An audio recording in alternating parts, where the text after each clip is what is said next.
அபி interlock பிரிக் திருச்சி. வணக்கம் மக்களே, engineer Abilesh. இன்றைக்கி நம்ம என்ன பார்க்க போகிறோம்னா, இன்டர்லாக் பிரிக் ஸ்ட்ரென்த் டெஸ்ட் எப்படி பண்ணுறாங்கன்னு பார்க்கலாம். நம்ம கம்பெனியில் மேனுஃபேக்சர் பண்ண பிரிக்கை டெஸ்ட் பண்ணுறோம். இதில் நிறைய டெஸ்ட் ப்ராசஸ் இருக்குது. நம்ம பண்ணுறது கம்ப்ரெஷன் டெஸ்ட். ஒரு கல் எடுத்து மிஷினில் வச்சு லோடு கொடுப்பாங்க. இந்த மிஷின் பேர் compression testing machine. Civil engineering படித்தவங்களுக்குலாம் இது தெரிஞ்சிருக்கும், காலேஜில் பண்ணியிருப்பாங்க. இதை மிஷினுக்கு நடுவில் வச்சு கல் கிராக் ஆகி பிரேக் ஆன அப்புறம் ஸ்டாப் பண்ணிடுவாங்க. ஸ்டாப் பண்ண அப்புறம் அது எவ்வளோ லோடு தாங்குது அப்படின்னு வேல்யூ காட்டும். ஐஎஸ் கோட் புக் படி கவர்மெண்ட்டில் நார்மலாக செங்கல் எவ்வளோ இருக்கணும்னா 3 Nm/mm² மேக்ஸிமம் இருக்கணும். நம்ம இன்டர்லாக் பிரேக்கு எவ்வளோ வருதுன்னா அதோட வேல்யூ பார்த்திங்கன்னா 7.2 Nm/mm² வேல்யூ வந்திருக்கு. இதை பார்த்தாலே எவ்வளோ ஸ்ட்ராங்காக இருக்குன்னு தெரிஞ்சுக்கலாம். இந்த ஸ்ட்ராங்குக்கு காரணம் க்யூரிங் தான். நம்ம மேக்ஸிமம் 2 வீக்ஸ் க்யூரிங் பண்ணணும். உண்மையாக க்யூரிங் பண்ணுறது கணக்கு 28 நாள். அப்போ தான் 100% ஸ்ட்ரென்த் அட்டைன் ஆகும். 7 நாள், 14 நாள், 21 நாள் இப்படி பிரித்து டெஸ்ட் பண்ணுவாங்க. ஒரு வாரம் க்யூரிங் பண்ணால் மேக்ஸிமம் 70% ஸ்ட்ரென்த் அட்டைன் ஆகும்.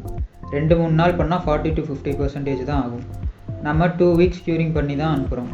ஸ்ட்ரென்த்துக்கு காரணம் க்யூரிங் மட்டும் இல்லை, நம்ம யூஸ் பண்ணுற ரா மெட்டீரியல்ஸ் அண்ட் ரேஷியோவும் தான். குவாலிட்டியான சிமெண்ட்டு, எம்சாண்டு, ஃப்ளை ஆஷு இதெல்லாம் போட்டால் தான் நல்ல ஸ்ட்ரென்த் கிடைக்கும். இதை பார்த்தாலே என்ன குவாலிட்டியில் இருக்குதுன்னு தெரிஞ்சுக்கலாம். நிறைய பேர் கேட்குறீங்க, மற்ற இடத்துலலாம் உங்கள் கம்பெனியோட ₹1 ₹2 சீப்பாக கிடைக்குதே அப்படின்னு. இப்போ நீங்கள் ஒரு 2000 கல் வாங்குறீங்கன்னா ₹2 அதிகமாக இருக்குன்னா கணக்கு பண்ணி பாருங்கள், ₹4000 எக்ஸ்ட்ரா வரும். பல லட்சம் போட்டு வீடு கட்டுறோம், இதில் ₹4000 கம்மியாக கிடைக்குதுன்னு கம்மியான குவாலிட்டியில் கட்டினா கொஞ்சம் வருஷம் கழித்து நமக்கு தான் செலவு வைக்கும். ₹4000 ₹5000 கணக்கு பார்த்துட்டு குவாலிட்டி கம்மியாக கட்டாதீங்க. தரமான பொருள் சீப்பாக கிடைக்காது, சீப்பாக கிடைக்கிறது தரமாக இருக்காது. இன்டர்லாக் கல் பொறுத்தவரை ஸ்ட்ராங்காக குவாலிட்டியாக இருக்கும், செலவு கம்மியாக பட்ஜெட்டில் முடிச்சிடலாம். நம்மளே ஃபுல்லாக கன்ஸ்ட்ரக்ஷன் பண்ணி தரோம். அப்போ உங்களுக்கு கல் ரேட்டு வராது, ஸ்கொயர் ஃபீட் ரேட்டு தான் வரும்.